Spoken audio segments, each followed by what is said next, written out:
Many physicians earn high incomes, but far fewer build lasting wealth and financial peace. Keep listening to hear me and Dr. Naomi Lawrence-Reid discuss the financial habits that quietly separate wealthy physicians from financially stressed ones and how you can make the transition from looking rich to building real wealth.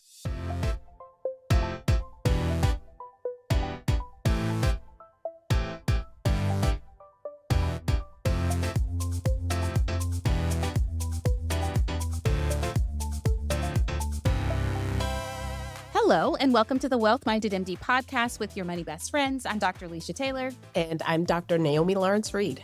And of course, we're here to help you build wealth and make good money decisions so you can create the life you desire with more control over your time.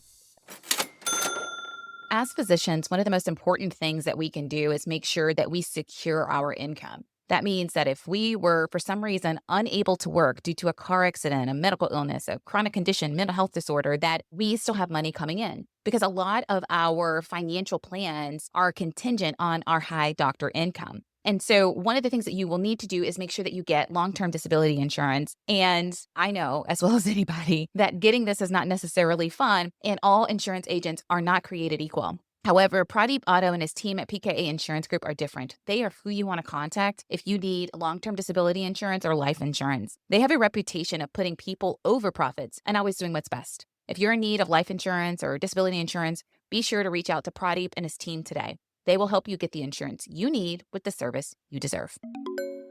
All right, Dr. Naomi, I know that you're in California, I believe, unless you're off in some locums world. But what's going on in your life? And are you on an assignment? Are you at home? I'm not on an assignment. I am in California. Although when I do locums and other travel doctor jobs, it is within California, generally, okay. because, that's where I'm licensed. But right now I am excited. We're going into the summer. I'm speaking at a few physician conferences for doctors who are running DPC or direct primary care conferences. I'm having my own summer series in Doctoring Differently, teaching physicians how to make transitions into new and exciting, non-traditional ways of working. And then I'm gearing up for some summer travel in August. Now, what are you up to? Hold on. We gotta go back. You can't just roll through that list and then just be like, yeah, so what about you? Hold on, time out, because now I feel inadequate. So let's go back. So you're speaking at some conferences. Awesome. You said you're helping doctors with DPC. I did not realize that you had expertise in this area. I have so many physician colleagues who had just started DPCs or planning on it. When did you get into direct primary care? And for those listening, my perception of direct primary care, which I'm sure I'm just going to simplify this way too much, but is essentially like doctors kind of practicing on their own terms. And a lot of them may have their own patient panels, but they are the employee and the employer. And oftentimes the patients will maybe pay a yearly or a monthly membership to get better access to them, where they don't have these long wait times and they don't get these crazy bills that they don't understand. Some people do DPC or direct primary care with a little bit of concierge medicine mixed in, where maybe they will do house calls or what have you. So that's my perception of direct primary care. I did not realize that this was an area of expertise. When did you get into this and how do you help these people?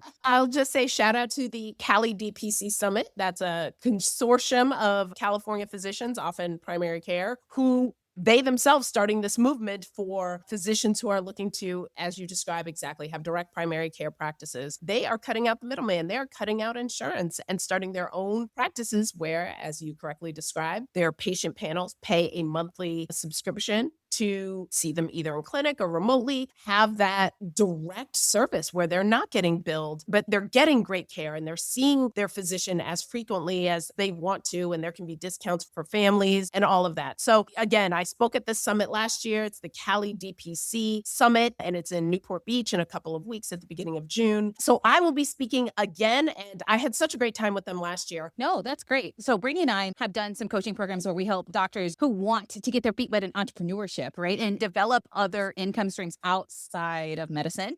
Oftentimes. But it's good to know that there are physicians like yourself that are helping physicians kind of create these other income streams even through medicine. And I know that there's a lot of people that are interested in DPC and have questions on the why and the how and how the logistics work. So it's good to know. I did not know that that was an area of expertise for you. So that's interesting for me. Also, I think you said that you do locums within the state of California. I think a lot of us or a lot of people may have this perception of locums of they're going to send me out to rural Nevada. Yes. No shade to people who live in rural Nevada, but I'm just saying, they think that they're going to go to this faraway place that maybe doesn't have cell phone service. So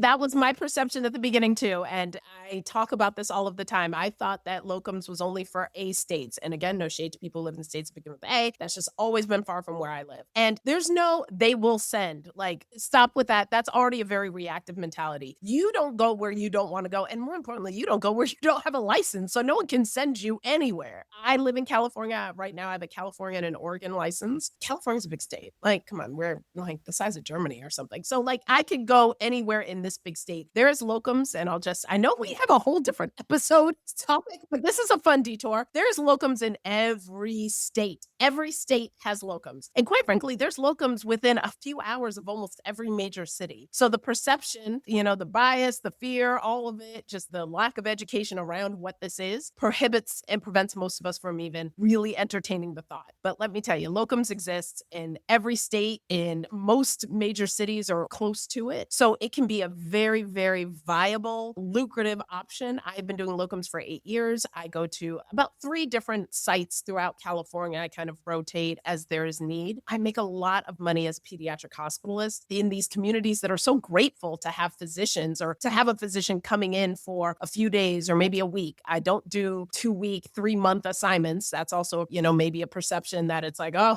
can't be away for 3 months. Well, yeah, a few people can, but maybe you could be away for a week and then come back with what you could be earning in a month at home. So locums, think about it. Okay. I feel like this is the ad for the locums company. No, I'm just kidding. So this is great and helpful to know. And for those who are listening who are not physicians, have no clue what locums is. So locums, in my perception, is kind of when you practice on your own terms, similar to Yeah. DPC, where instead of you being an employee of a hospital system or of a healthcare system or of a private practice group, you become the employee and the employer. And people present you with short-term contracts. And you can say, I want to take this contract and work in this hospital or in this clinic or what have you, or I don't. And I liken it, to folks outside of medicine. It's like you get to do consulting work. That's how I perceive it in my mind. It's kind of like a consultant who gets hired to consult and give their advice or to help out a particular business for a set amount of time, and then they move on. And so I kind of view locum similar to that. Like I get to go into this clinic or I go into this health system or I go into this hospital for a set defined amount of time. And then I can choose to maybe stay or maybe not. And so I think it gives a lot of doctors a lot of flexibility. And I think that's one of the things that, if I'm thinking back to my time in medical school and even my time in residency, I remember thinking, I want more money. I want more money. I want more money. I want more money. And I think that at some point in your career, it's not that you stop caring about money, but I think that you also realize other things are important. And you're like, I want more time. I want more time. I want more time. And a job that can give you the money and the time, which I liken as Yes. the compensation that matches your value along with the flexibility. Because wasn't it Morgan Housel that said doing something you love on a schedule you can't control will turn the thing you once loved into something you hate?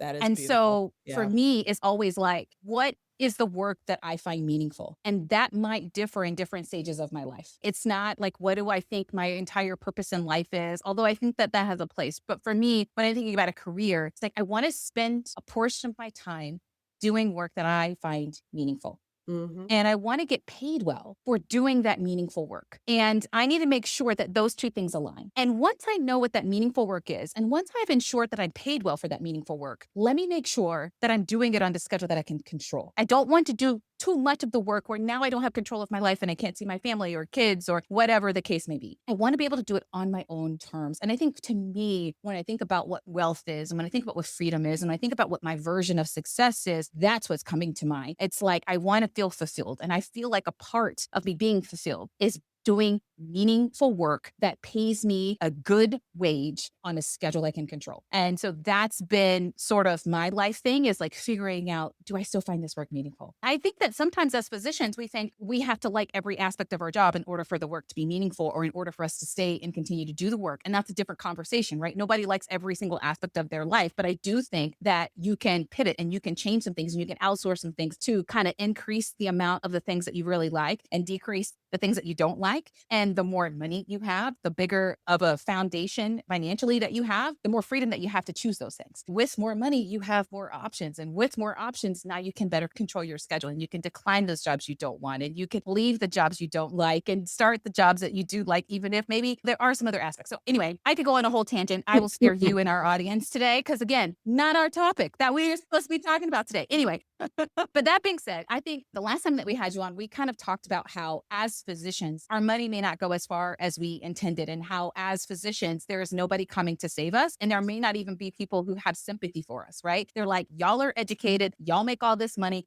figure it out. Yeah, you got a Mhm. lot of debt, so be it. Right. And so no one's coming to save us. People don't really Right. have sympathy for us. And so we are going to have to take charge of our own lives.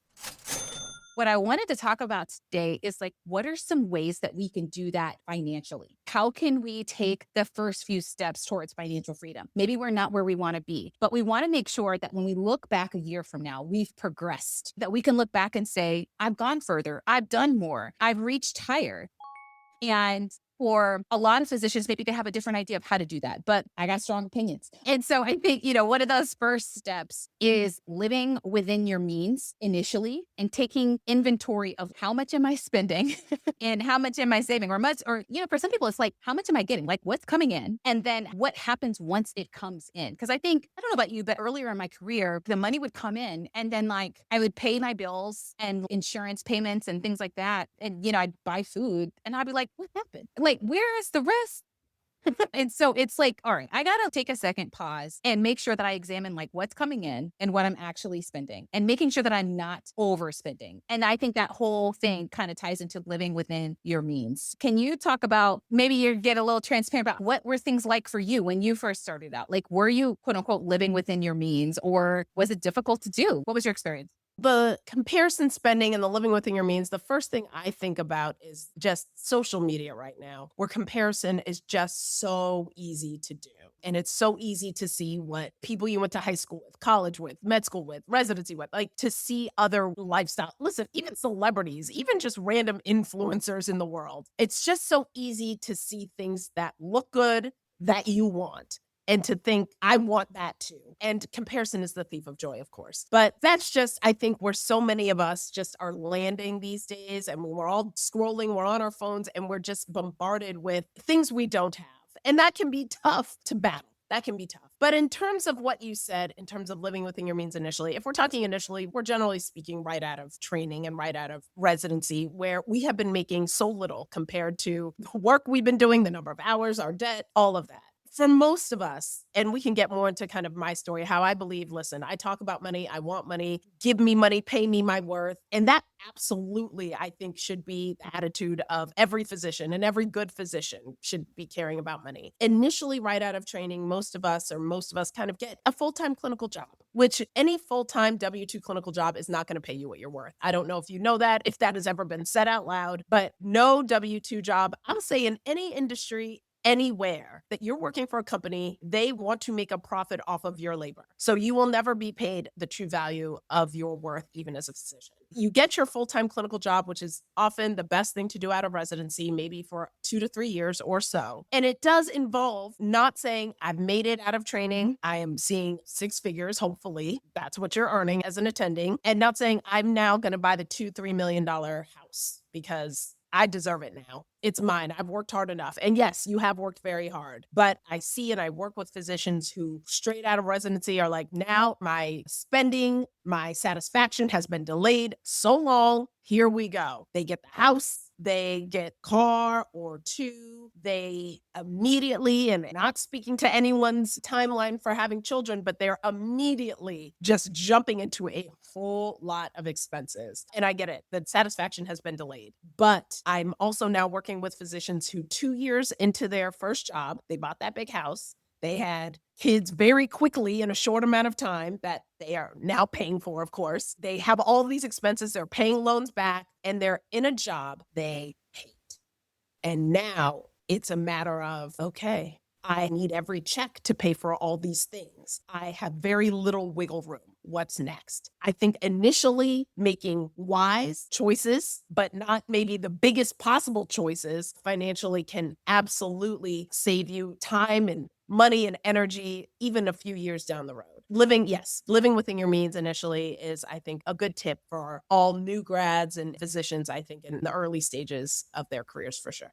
Yeah, and I think you hit on like a really important point because I think for a lot of people, it's like, well, how could I not live within my means? Of course, I can afford this, right? I want this large house, for example, and I got approved by the bank to buy it. It's quote unquote within my means. Yes, I'm driving this old car and I want to upgrade my car. I want to be safe. I don't want a car that's going to break down. And so I think for a lot of people, they may think they're living within their means, but Mhm. maybe they are not actually. And a good sign is, do you have money left over that you are saving and that you are using to invest or build your emergency fund? Is there something left over? And maybe there is, maybe there isn't. And what are you doing with that thing that's left over? I think one of the things that can make this challenging, even as people who are making multiple six figures a year and who make more than the average American, and people may even be married to physicians, right? And so if you are partnered and your partner brings in an income, then maybe there's even more money coming in, right? And so you're thinking, I can afford this. I think one of the challenges of living within your means that I have seen time and time again is balancing this feeling of delayed gratification and like feeling like you deserve it. You've sacrificed so much for so long. The entire time you were in medical school, you're living off loans. You're certainly not living large. The entire time that you're in residency, you're too busy to take a vacation. And when you can take a vacation, you don't have the money to vacation like you want to do. You've spent and you've delayed what you've wanted for 10 plus years, maybe even more. If you're partnered, sometimes your partner can be like, hey, it's about that time. I've been waiting for you to get that check. And now you got the check,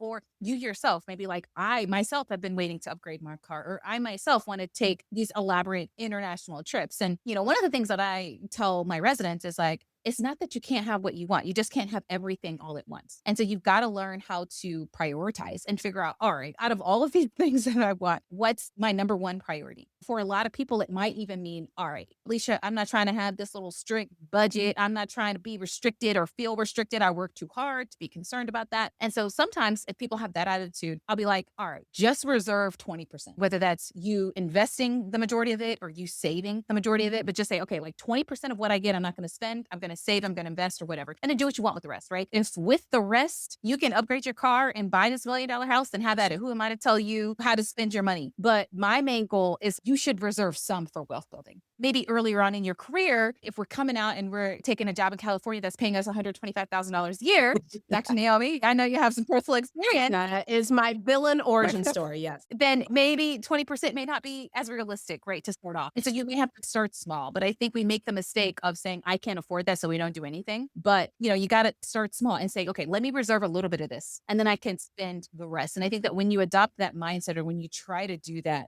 then it makes it a little bit easier to live within your means while also giving yourself and allowing yourself to have some of the things that you desire. Absolutely. I think you initially asked my story right out of residency. Thank you. I was earning $125,000 as an attending pediatrician in 2014. I had almost 200,000 in educational debt at that point. So living within my means, literally, I was not a credit card spender. That is a great and quick and easy way to get deep, even deeper in debt. But I was driving my Corolla, renting my one-bedroom apartment, and Mhm. just literally doing addition, subtraction every month. Did not really have a nest egg. I couldn't, for what I was earning and what I was paying, it wasn't possible. And before we move on, I'll just say this is a plug for negotiation, but also looking at your career and saying, I want more and I want different. And I'm not going to sit in a job that maybe doesn't pay me what I'm worth or tell me that that salary is non-negotiable. If there's more that I want out of life, I can have it as a physician in my specialty without, necessarily getting another degree or an MBA or another fellowship. There are ways that every physician can increase their income and increase their cash flow from any specialty. So I'll just leave that point. But then the next point is kind of on that point of understanding your contract and paycheck. So again, we're talking about, strategies that every physician should have. I started with kind of some new physician mindset, but now we're moving into, I'd say new physician, but every physician in terms of understanding your contract and your paycheck. And I get it that these are not topics that for many of us feel good. They're not the sexy topics that are like, yeah, we're talking money. We're talking, getting a new car, new watch. And I'm speaking as someone who did not look at their contract, their first contract, did not read it, went many years without really understanding my paycheck or my pay stub in my W-2 job. And I think that the sooner that you read that contract and read that paycheck, and now we have AI that can immediately distill that information and explain it to you, the sooner that you understand what you are promised promised, what is yours. You understand the terms of your engagement with your employer, and you understand what is going in and out of your paycheck. The sooner you understand that, you are setting yourself up for long-term financial success. What do you think, Dr. Lisha? I agree with you. And in fact, when I doing some of my talks to my residents, I have this slide that I'm picturing right now that I'm like, we're going to break down your paycheck. We're going to break everything down. And I have like a few slides. And one of the slides is like, all right, let's say your attending salary is 200K a year, 250K a year. And they're like, yep, yep, yep. And I'm like, all right. And let's say that you get paid every 2 weeks. Let's divide, this annual salary by 26 paychecks. If you get paid every 2 weeks, this is roughly what your gross income is. And they're like, this is more than I'm making right now in a month. Life is good. Life is good. And then I'm like, oh, let's talk about why that's not what's going to be deposited in your bank account. And we go through all of the taxes, right? And most people know they have to pay taxes. But I think it is especially shocking when they realize that the amount of money they're going to pay in taxes as an attending may be more than what they made in an entire salary as a resident, right? Mhm. And it's not just this elusive taxes. I go through, all right, and this is all these different line items on your paycheck, right? Let's talk about federal income taxes, which I'm sure you've heard of, but probably haven't paid that much of as a resident. Let's talk about state taxes. In the state of California, I know it can go up to 13%. Don't ask me how I know. And so there's state taxes, depending on where you live, but most states have state taxes. And then I talk about FICA taxes, and we talk about Social Security and Medicare taxes, and like how the Social Security has a cap, but the Medicare doesn't. In fact, it increases when you get over a certain amount, and how if you do locums, you're going to pay both sides of the self-employment tax. And we talk about all of these things. And then I talk about, hey, I don't know about you, but when I was a resident, my health insurance was free. Newsflash, as an attending, it is not. So talking about, all right, we got to subtract this, we got to subtract that. And then, so we get down to their net income. It's funny seeing their shocked faces. And I'm like, and let's make our budget off of this. For those who maybe you're not in medicine, have no clue what I'm talking about. I think this is applicable for anybody in any specialty of just when you get that email that shows you what your pay stub is, take a look at it and see what it is that you're earning and what you're taking home. And, a good ballpark that I give most physicians is applicable to everyone, but a good ballpark that I use is like, just take your gross income and say, okay, maybe I will only get about 60% of that. It may be even less, but like take your gross income and try to make a budget or try to make your living expenses off of 50 or 60% of that, because the rest of it's going to be taken in taxes and maybe retirement contributions or other things and fees. And so I do think long-winded way of saying understanding your paycheck and what's actually going to be deposited in your bank account is extremely important. And even before you understand your paycheck, know what you're getting paid and how you can earn more, AKA the contract. Yeah. I know contract stuff is all bread and butter. I'll let you have the floor. No. Let me tell you, I was told don't negotiate your contract. By the way, most of the contracts you'll sign are not written for our understanding. They are written by lawyers. They are confusing. There are words like indemnification clause. There are words that we've never heard of. Again, we are in 2026. We have tools, we have AI tools, we have things that can distill our contracts down.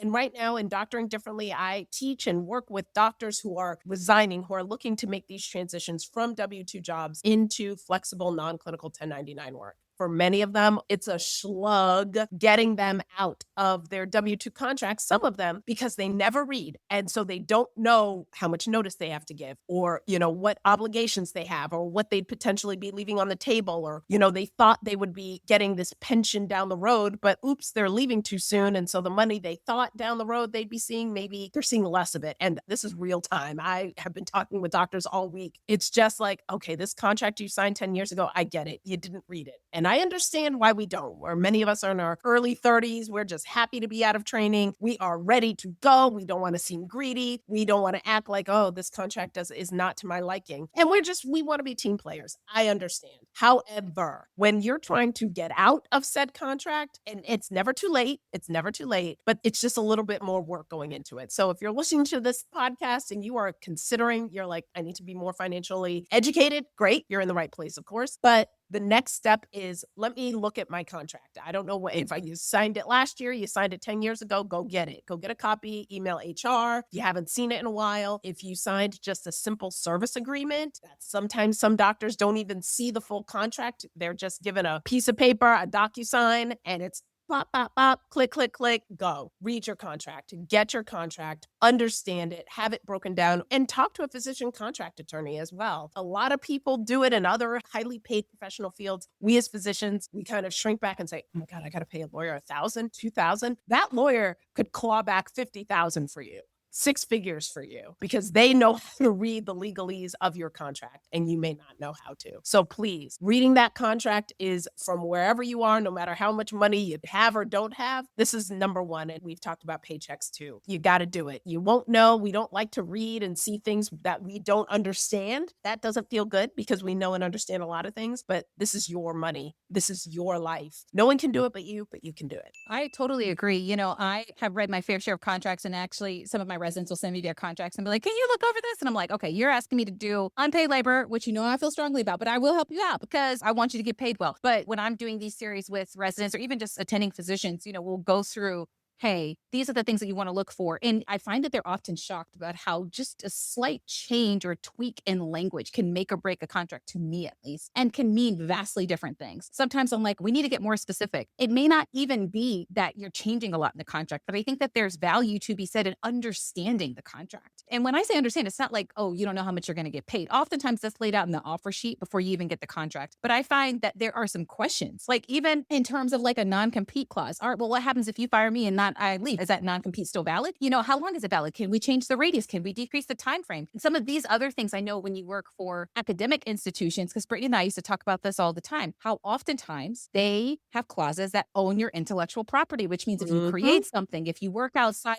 their institution, they are entitled to a portion of that. I went to the University of Florida. I'm from Florida. And what was invented in Florida? Gatorade. And you know who still gets paid from Gatorade? The University of Florida. They really did not help the inventors out that much. In fact, they went to the institution and wanted more capital, and they were denied by the institution. But by virtue of them being University of Florida employees, University of Florida was entitled to a percentage of that. And so I say this all the time to say, like, hey, even if you have this entrepreneurial mind, even if you want to create something, hey, take a look at your contract, or even just hire somebody to help you understand it and make sure that you're getting your questions answered. And yes, it may cost you a few $100 or maybe $1,000, but you think about it, you're a physician who's making hundreds of thousands of dollars a year. So when you put it in that perspective of like, you have a contract that's worth millions and you're telling me that you're willing to sacrifice your autonomy and leave your future in the hands of someone else because you're trying to save. For the most part, I've heard about physician contract reviews being around 2,000. So I know that is sticker shock for some, but thank you for putting it in the perspective of how much is your career worth? I get it. We are coming in with such a scarcity, poverty almost mentality. And you know what? Once you look at our line items, it does look a little ick at the beginning, but let's keep the goal in mind. Let's look long term. This is a contract, as you said, worth millions. Every other industry, finance, business, law, they're hiring people to read contracts and to go over it. And it's a recognized investment. And I'll say one more thing about contracts before we move on. Personally,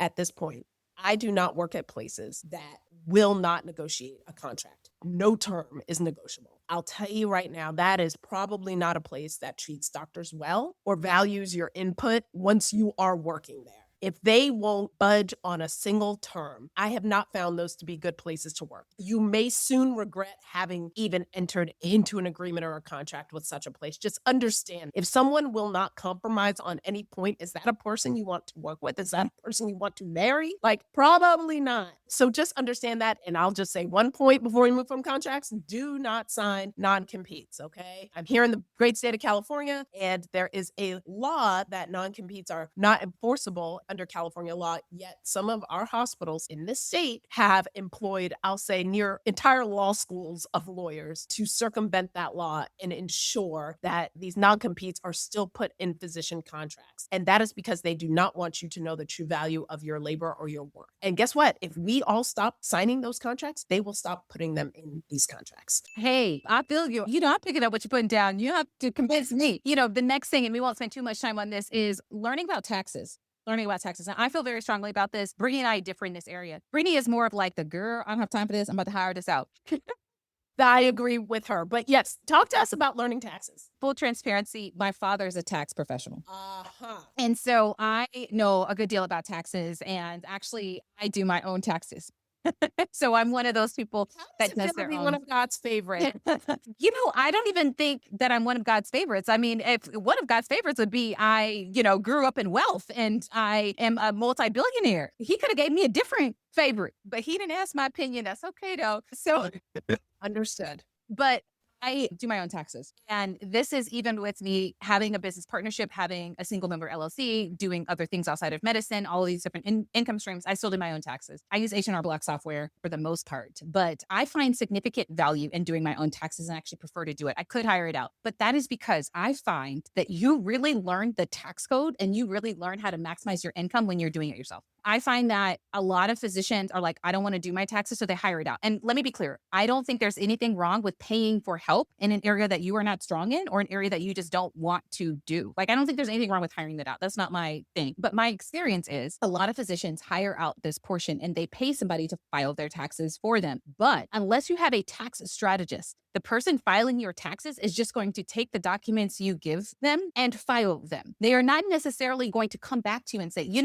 could have saved this amount if you would have done this, or if you do this and you could do this. And I think that that's what a lot of physicians are looking for, some advice on how to lower their taxes and also a more accurate depiction of how much money in taxes they're going to pay. Right? Can you make sure I'm withholding the right amount? Can you make sure that I don't have this large unexpected bill come tax time? But oftentimes, if you're not communicating with your tax person throughout the year and your income varies, then it's hard for them to give you an accurate depiction of what you should be withholding and what you might pay. So then you are surprised and either you owe a lot or you get a lot back and you feel like maybe this person isn't the right person for me, or you're one of several hundred or thousand. And so the communication may not be how you would like it. And maybe they're Sure. filing extensions each year. So anyway, I could go down this rabbit hole, but I find that when you do it yourself or when I do it myself, I'm like playing with calculators. I'm like, okay, if I put a little bit more in my 401k, how much does this decrease? Okay, cool. If I had more expense, like I find when I'm doing my LLC taxes, like my own personal LLC taxes for my small business, and I'm putting the expenses in, I'm like, do I have small expenses? All of a sudden, I'm like, now let me double check. You get very creative with it. And so I tend to do that. And also, H&R Block has this feature, not that this is an H&R Block ad, but they have this feature where you can, I think it's like you pay like an extra $100 and you have a tax pro look over your work. So essentially, I put it all in, I get to this final stage, and then I communicate with my tax pro, whom I've had for several years. So her and she like knows how I am. And I will usually say, hey, I'm done. Can you take a look at this? And then I will ask her all of these questions. Hey, I actually put this much in my solo 401k. Can you make sure that I enter this correctly? Or actually, here's my K1. I'm not sure that I entered the equity portion correctly. Can you take a look at this? Hey, I did my Roth IRA this year, but I actually did both of the conversion and the thing in a different year. And so I'm asking her these specific questions and she looks through it, is like, actually, you made this mistake. I corrected it. You made this mistake. I corrected it. And here are all the answers to your questions. And I'm like, great. So it helps me from year to year. Now, I'm like a weird finance money nerd. I read finance books and I look at IRS tax code. That is not everybody. I don't think it should be everybody. But my point is that, like, I think at the very least, for a lot of physicians, your largest expense each year is the amount of money that you pay in taxes. And you do yourself a disservice by not understanding how you can lower your taxes legally, might I add, right? And so instead of viewing your tax bill as like a bill that you have to pay each year, I think you should reframe it as the tax code is a list of incentives. And if I do these incentives, I get rewarded with a lower tax bill. So let me figure out the incentives I can take advantage of, or at least understand what the incentives are and if they make sense for me at this particular time, and I think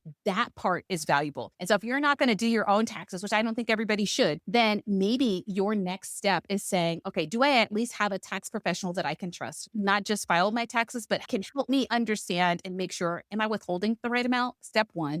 What is my tax bill that I might expect come April? Step two. And then are there other things that I could take advantage of that might drastically change the amount of money that I pay in taxes? I'm so glad we're having two sides of this conversation because I am very much someone who I do not see in my lifetime me doing my own taxes. However, I think we come down on the exact same side of getting educated. I'd say getting a trusted CPA or tax strategist. I agree. There's a difference between a CPA and a strategist. You hit it on the head there. In that strategist, as you say, is going to help strategize you lowering your taxes, where a CPA is just going to file the paperwork and boom, here you go, $20,000, $30,000 tax bill or whatever it is. So getting someone trusted, and guess what? Treat this person like a potential employee. So I had a CPA, I think early when I first started. I didn't like him. I think he filed my taxes once. And the next year I said, I'm going to find someone else. I asked around, I interviewed kind of a few CPAs, ended up with one I really, really liked, and I still work with her. Every year she knows me. She had experience working with physicians who, like me, have a lot of ventures, a lot of things going on, talking me through it. She was the one who advised, getting my LLC and my S Corp, contributing to first a SEP and then a solo 401k. And so she definitely held my hand a little bit more in the beginning. And I have 3 different businesses at this point, and I now use a bookkeeper who I meet with quarterly.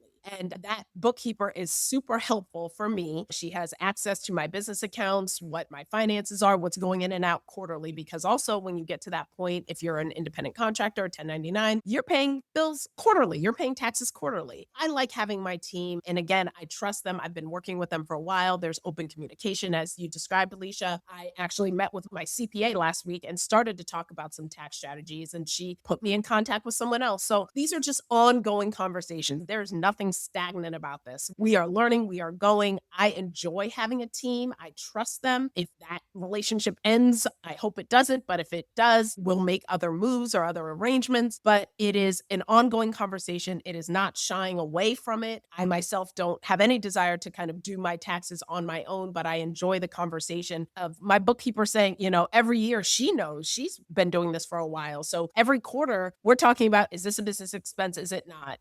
Keeping my business credit card for only business things. And these are important conversations to have, but it's an ongoing thing. I'm glad we're coming down again with 2 different perspectives. But I think at the end, you too, even doing it yourself, you too get another set of eyes on it before it kind of goes out to the IRS, which is, I'm sure, a great thing. Yes, I get it. I mean, I'm good, but I'm not perfect. And I make mistakes or I miss things or things change constantly in the tax code. And so I definitely think that there is value in having somebody who has expertise in that area. And some people, Mhm. they're doing the whole thing. And before they submit, they're communicating with me about what I can expect. And I think that's great too. I think, one of the things you want to make sure you have is good communication because you can do all of these cost saving measures throughout the year and all of that. But if it's not filed correctly, when you file your taxes, it's kind of all a moot point. And so you want to make sure that you're quote unquote getting credit for all your work. And that's how I describe it. It's like, I want to make sure I get all the credit, all the points. You know how you're in school and they're grading a test, you're like, Right. Exactly. Right.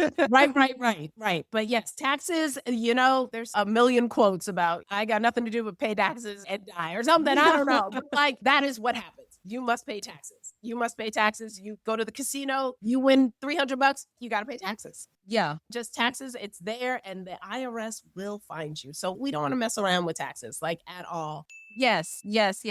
Okay. So our next thing is having a plan for your debt. And maybe you're listening to this and you're like, Lisha, I don't have any debt. I paid off all of my student loans and I paid off my mortgage and I pay off my credit cards each month and you're smooth sailing and you're like, I'm actually pretty good in this area. Congratulations to you. But there are a lot of people who are not where you are or who want to be where you are. And I think for a lot of physicians, especially early career physicians, or even people who are not doctors, right? If you're a high income professional, you may have debt too. My oldest brother, actually, he has an MBA and him and I used to argue all of the time of who got the better gig because he would be like, Lisha, you're a doctor. You have great job security and you're making multiple 6 figures a year. Like, how could you complain? And I'm like, but you had way less school, didn't have to go through residency, and you also make a 6-figure salary. So, and he's like, yeah, but you make a little bit more. I'm like, yeah, but you spent less time in school, have less debt, and got working earlier. So, we got to go back and forth.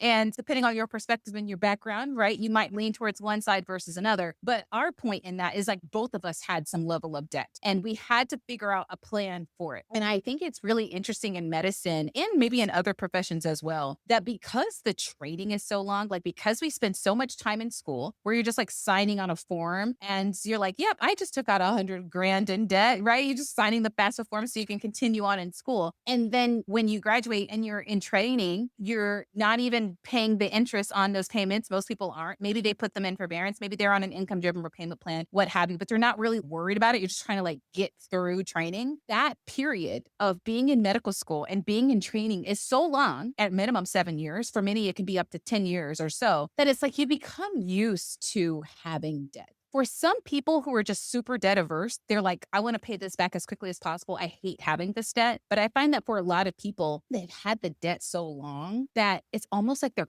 comfortable with it. And maybe comfortable is like too strong of a word, but it's like I run into people all the time, like, girl, I'm never paying back those student loans. And it just rolls off their tongue. They're living their life, but like, girl, I'm gonna let Jesus have it. And they kind of go about their life, or they maybe refinance their loans or what have you, and they just view it as a regular monthly bill. And they're like, at some point it'll be done, but I'm not gonna let it harm my life or get in the way of my life. And I'm not saying that you have to pay it off as soon as possible or drag it out for 30 plus years, but I do think that there should be some sort of plan for the debt, and not just student loans, right? Maybe you're finishing training and you've got some credit cards. Maybe you've got a mortgage. Maybe you've got a personal loan. Maybe you took out some sort of moving stipend. Maybe you've got a business loan because you bought into a practice, or maybe you've got some other loan because you needed startup funds to start some entrepreneurial gig, whatever it is. Having at least a plan for the debt, I find, is extremely valuable. Yep, exactly that. Exactly that. I think this just goes into the S word again, and the S word being shame.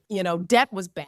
And educational debt was an accepted evil, of course. But, for so long, I didn't even have a credit card. I just was using debit cards. And, I think we're now in an era of people using points and figuring out the best cards for different things. And yes, we still largely want to avoid credit card debt at all costs. But my point is, it was like debit card only. I am not overextending myself in any way. But I think the maturity and education will tell you that you can leverage debt. Debt can be a good thing. It can be so emotional for so many of us who are just maybe buckling under educational debt. I understand. I used to be there. But just again, confronting that uncomfortable feeling, I feel like if anything really kind of makes you bristle and makes you feel uncomfortable and you feel shame around, it's probably something you should pay a little attention to. It's something you're probably avoiding because it does make you uncomfortable. But guess what? I think that we know that things you avoid eventually catch up with you. I'm having conversations with people my age, people I graduated medical school with. I finished medical school, 15 years ago. And I'd say solidly mid-career at this point. And I've had my own relationship with money, starting off with a $125,000 salary in debt, figuring out other ways to work. Now, between locums and expert witness work and veteran disability and all these other things, I've cleared $500,000 some years just from this flexible, innovative way of working. It's just, I have had almost whiplash sometimes just from the mentality I used to have and the mentality and education I have now. But it came with just, I'm not understanding everything necessarily in one conversation. Someone tried to explain ETFs and index funds, and I was like, huh, what? Okay. But I kept having the conversation. I said, okay, let's talk about it again. Okay, let me read a blog about it again, and understood the concepts after a while because I didn't shy away from them. But I'm having these conversations with classmates who they went into medicine, I'll say, quote unquote, for the right reasons. They maybe were primary care, other things. They put their heads down. They told me 10 years ago, they said, I'm not in it for the money. And I said, oh, okay, I understand. And I wouldn't tell you to be in it, but I would say the people making money off of you, the people who are telling you need to do 2 24-hour shifts a week as an attending, those people are making money off of you. So now they've been doing that for 10 years. And now they're thinking, okay, I don't know if I can continue this for the rest of my career. And there's a lot of shame around having not paid close attention to their retirement or to their taxes or to their overall financial strategy because they've been doing what they were told, what we're all told. Put your head down, see patients, don't ask about money, don't try to negotiate. And now their relationship with their job has finally broken down because, of course, it has. They are looking around like, okay, I did what I was told. I just was in it for the patients and not for the money. But it turns out no one was really in it for me. It's never too late. So they're feeling at this point, I'm 42, a lot of my classmates are around the same age and they're feeling like I'm late. It's never too late. It's never too late. I don't care if you're 32, 42, 52, 82. It's never too late to have these conversations, to be honest with yourself, to look into your finances, to get good advice and good counsel. It's never too late. So if you are feeling that way, please know we are all in different stages. We all arrive to this place at different times. And you know what? Today is the best day. It's the perfect day. Today you're the youngest you'll ever be again. So today is the day you start learning and start having those serious conversations and being honest with yourself. And you can do it. You can do it. I love that. I was going to keep going, but I think that that is a fantastic, stopping point right there, like mic drop moment. We will pick this up again in the following episode, but I love what we've gotten so far. This has been fantastic. I'm going to split this in there. Okay, so what is something fun that you are doing with money? Oh, fun doing with money. Let's see. Well, I've talked in previous episodes about my upcoming summer travels. Hmm. You know what? I'm going to jump forward. Again, travel is my thing. The way that I work, I do locums, I work remotely, I do some consulting and non-clinical things. So I plan my year around my travel. So I've talked about going on a South African safari in the summer, but I've also just booked a November trip to Korea and Singapore. We're doing that too. So that's the year I put down a $300 down payment. I'll pay the rest in August. There's no interest in there. So that's how I move. And I'm really excited. Experiences. For me, I want to have experiences. What about you? What are you spending money on? Wow. Okay. South Korea and Singapore. Love it. Are you going solo? Are you going with a group? I'm doing a group trip. It's like a tour Okay. group for solo travelers. I don't know anyone else going, but it'll be a small group around 15 people. So it'll be a 12-day tour around South Korea, starting and ending in Seoul, but going around the whole country. And then in Singapore, I'm meeting a friend who I met in Bali in January. They are from Singapore. And I thought, you know what? I've never been. And now that I know someone there, I'm going to visit. So it'll be with friends in Singapore. I love that. I actually just got back from Singapore.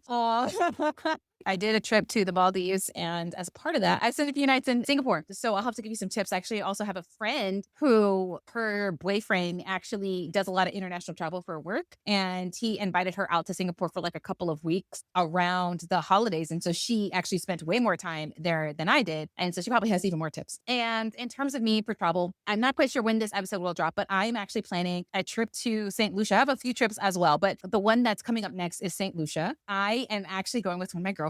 She's a physician. We did residency together. She lives here in Atlanta with me, and she loves travel. She's invited me on so many trips. And for one reason or another, I haven't been able to go. It's like, oh, I got this work conference. Oh, I got this stuff I got to do at work. Oh, I got to prepare this talk. I alluded to earlier, like I travel a lot with my family. And so like sometimes my family has already like preset vacations planned, but I was like, you know what? Let's plan a trip together. It's fine. I've not been to St. Lucia before. I've heard wonderful things. Let's go. Let's go. Let's see how it is. Only country in the world named after a woman. Are you serious? Look at you. You just full of fun facts today. I did not know this. So it's got to be great, right? So you're traveling. I'm traveling. This is lovely. Hopefully our listeners found this episode helpful, and we can't wait to come back to them again next week. Bye. Hello, everybody. It's me, Brooke. I'm recording a little disclaimer for Dr. Lisha Taylor. Just so you know, she's not a financial advisor, tax professional, lawyer, or financial planner. Everything you hear is for education and entertainment. It's not strict financial advice, So use your best judgment. Chat with a tax professional and all those other people that you need to talk to. Thanks for tuning in today. Keep cruising on your journey to wealth and wellness. Bye-bye.